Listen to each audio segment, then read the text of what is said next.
Good morning everyone. Indian stock market academy के YouTube channel में आपका स्वागत है। इस चैनल के अंतर्गत हम लोग निफ्टी सेक्टर का वीकली व्यू शेयर करते हैं। तो नेक्स्ट वीक की तरह इस वीक भी इस पर चर्चा करेंगे। तो जिन बंधुओं ने अभी तक ये चैनल को सब्सक्राइब नहीं किया है उनसे हम्बल रिक्वेस्ट है कि प्लीज़ चैनल को सब्सक्राइब कर लीजिएगा। जो ग्रीन हॉरिजॉन्टल लाइन है ये सपोर्ट को इंडिकेट करती है और रेड हॉरिजॉन्टल लाइन रेजिस्टेंस को इंडिकेट करती है। अगर मूविंग एवरेज की बात करेंगे तो light brown line 50 moving average, pink line 100 moving average and 200 moving average को डार्क ब्राउन लाइन इंडिकेट करती है। तो चलिए सबसे पहले मैंने लिया है निफ्टी मिड कैप। निफ्टी के सेक्टोरियल पे चर्चा कर रहे हैं।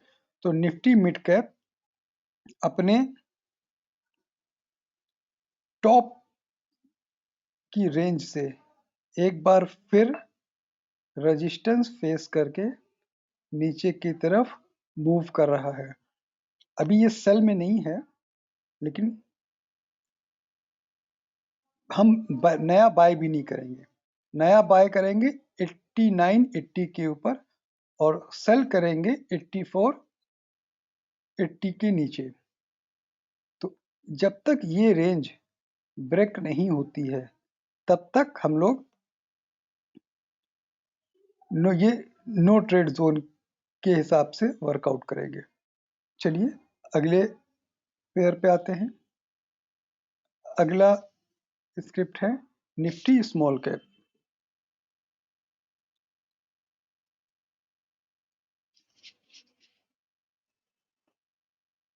ये निफ्टी स्मॉल कैप का है। ये वीक नजर आ रहा है क्योंकि कितनी कोशिश करने के बाद जो ये क्रॉसओवर था इसके ऊपर की क्लोजिंग नहीं दी है। तो ये सेल ऑन राइज है। स्टॉप लॉस रहेगा 9850 का और इसमें टारगेट पहला रहेगा 9220 का। अगले पे आते हैं। अगला हम ले लेते हैं निफ्टी आईटी।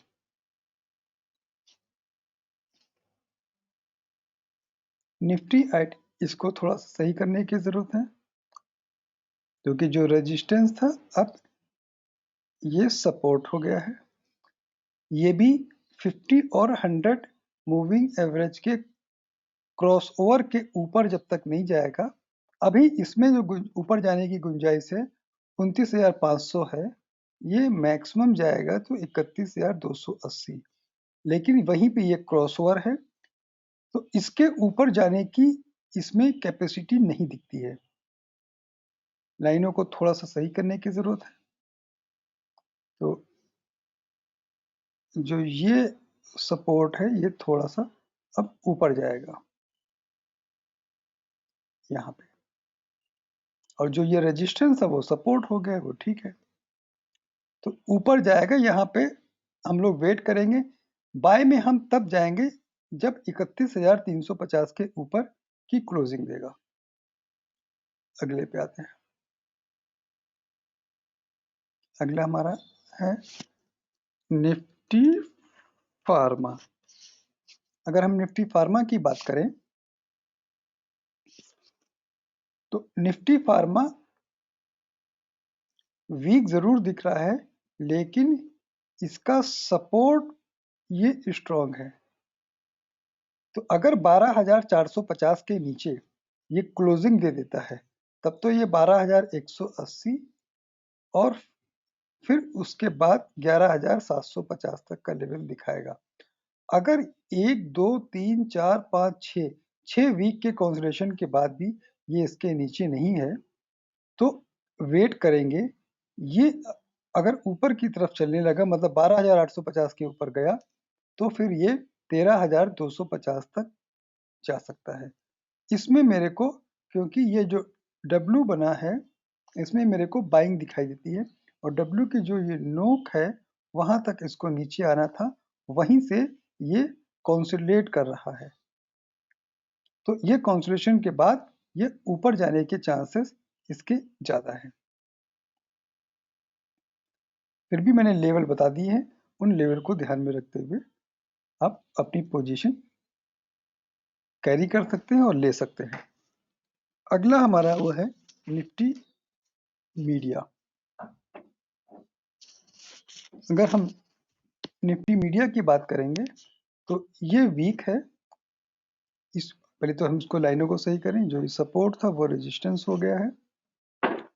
इसमें हम बाय अप तब तक नहीं करेंगे जब तक ये 100 moving average 100 week moving average के ऊपर नहीं जाएगा। एग्जैक्टली मान के चले कि 20 के ऊपर जब जाएगा तो ही हम बाय करेंगे, अदरवाइज अब ये जो है नीचे 1750 का लेवल दिखा सकता है। अगले पेयर पे आते हैं। अगला पेयर है हमारा निफ्टी एफएमसीजी।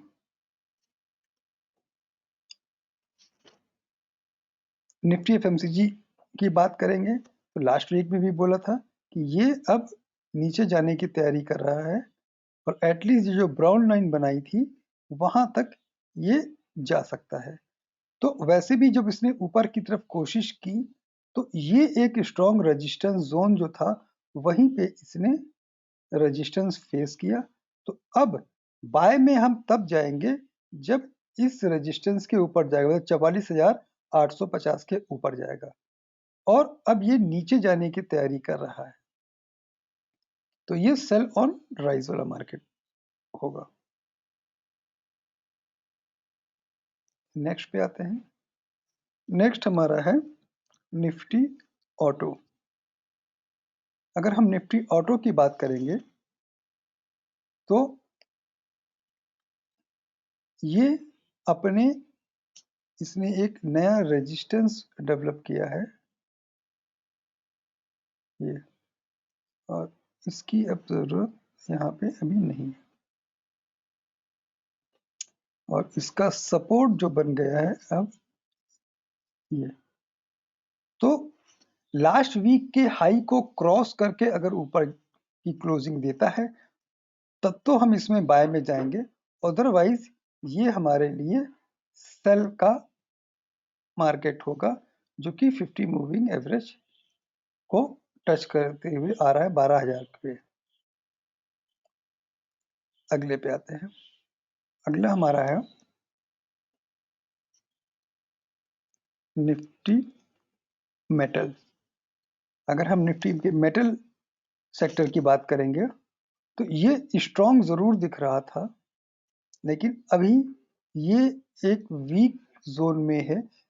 स्ट्रॉन्ग इसलिए था क्योंकि चाइना ओपन हुआ था, रीओपन हुआ था, तो जो ये रेजिस्टेंस था वही सी रेजिस्टेंस के इसने नीचे की क्लोजिंग दे दी है। तो इसको तो लाइन भी सही करने की जरूरत है कि जो इसका ये रेजिस्टेंस था पहले एक फॉल्स ब्रेकआउट यहाँ पे इसने जनरेट किया इस पे और फिर उसकी तरफ नीचे की तरफ आ गया। तो अब हम बाय में अब तब जाएंगे जब 6920 के ऊपर चलना शुरू करेगा, अदरवाइज ये भी नीचे की तरफ मोमेंट ले सकता है। अगले पेयर पे आते हैं। अगला हमारा है निफ्टी इंफ्रा। अगर हम इंफ्रास्ट्रक्चर की बात करेंगे तो ये कॉन्सुलेट कर रहा है और जैसा कि चार्ट पे दिख रहा है एक कॉन्सुलेशन के बाद ये नीचे ही मूव करेगा, क्योंकि जो ये सारे रेजिस्टेंस थे इसके, ये रेजिस्टेंस, ये रेजिस्टेंस, ये रेजिस्टेंस, इसके ऊपर जाने की कोशिश कर रहा था लेकिन कर नहीं पाया। तो यही मेरा स्टॉप लॉस होगा। 5350 के स्टॉप लॉस के साथ सेल ऑन राइज रहेगा इसके अंतर्गत। अगले पे आते हैं निफ्टी एनर्जी।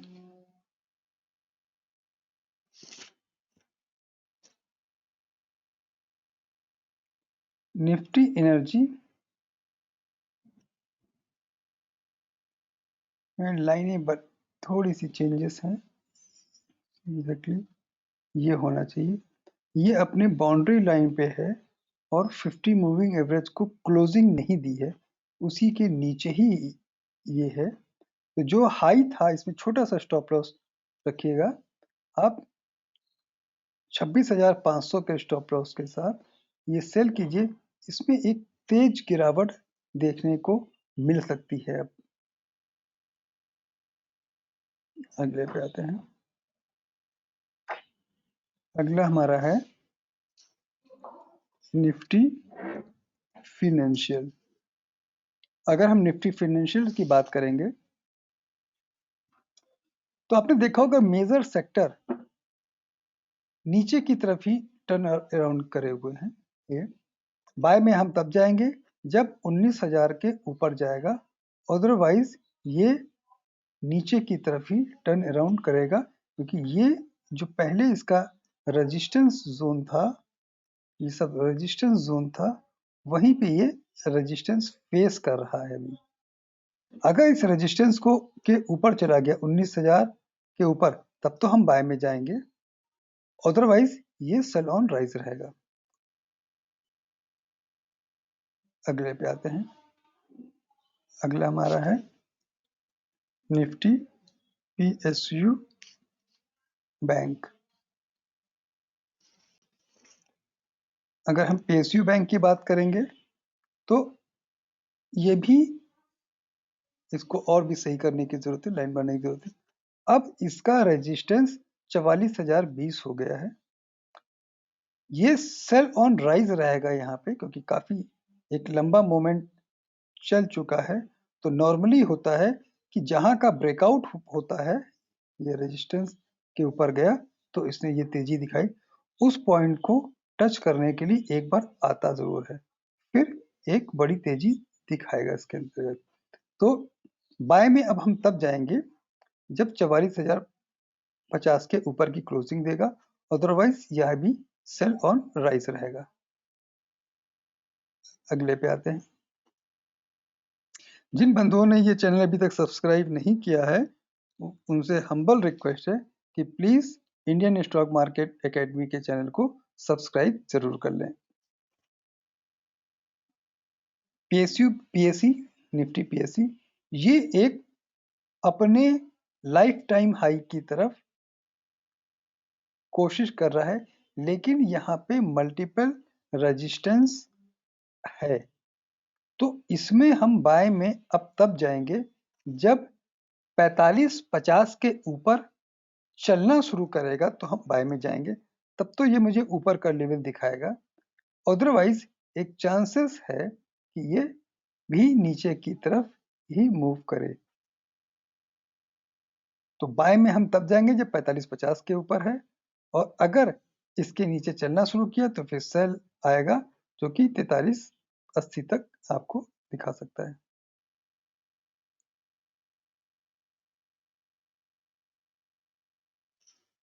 अगला लेते हैं Nifty commodities.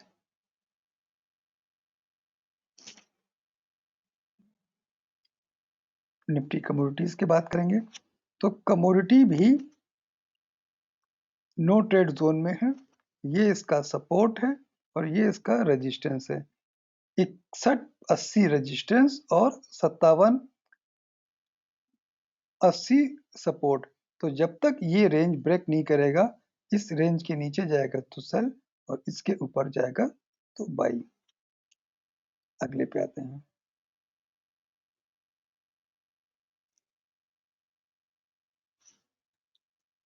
Nifty service sector. Service sector देखिए, सारे ही या तो अपने ब्रेकआउट पॉइंट पे खड़े हैं या फिर अपने टॉप पे हैं। इस पे देखेंगे तो जो ये इसका रेजिस्टेंस, अभी जिसने यह रेजिस्टेंस इस वीक लिया है, वही अपने प्रीवियस रेजिस्टेंस को ही इसने फॉलो किया है। तो जब ये अगर 25,250 के ऊपर जाएगा तो हम बाय में जाएंगे, और वो अदरवाइज ये नीचे की तरफ ही मूव करेगा। अगले पे आते हैं। निफ्टी कंजम्पशन, ये Nifty consumption exactly perfect chart को फॉलो कर रहा है। जो इसका डब्ल्यू बना था, तो इस डब्ल्यू की नोक को टच करने के लिए इस रेंज में आएगा। तो ये अभी अपने इतना मूव कर रहा है, ये मैक्सिमम यहाँ पे सपोर्ट लेगा, यहाँ पे चांसेस कम है। 50 पे 100 मूविंग एवरेज तक नीचे जाएगा, फिर ये ऊपर की चाल चलेगा। तो इसमें भी अभी आने वाले कुछ हफ्तों में गिरावट की गुंजाइश है, तो इसमें भी हम लोग सेल ऑन राइज रहेगा। स्टॉप लॉस हमारा रहेगा 7600 का। तो ये था निफ्टी के सेक्टोरियल का व्यू वीकली टाइम फ्रेम पे। तो इस चैनल के अंतर्गत दिखाए गए वीडियो अगर आपको अच्छे लगते हो तो प्लीज इस चैनल को सब्सक्राइब कर लीजिएगा। इंडियन स्टॉक मार्केट एकेडमी के नाम से ये एग्जिस्ट करता है। और अगर ये वीडियो अच्छा लगे तो फिर इसे लाइक शेयर एंड कमेंट कीजिएगा। Thank you for watching.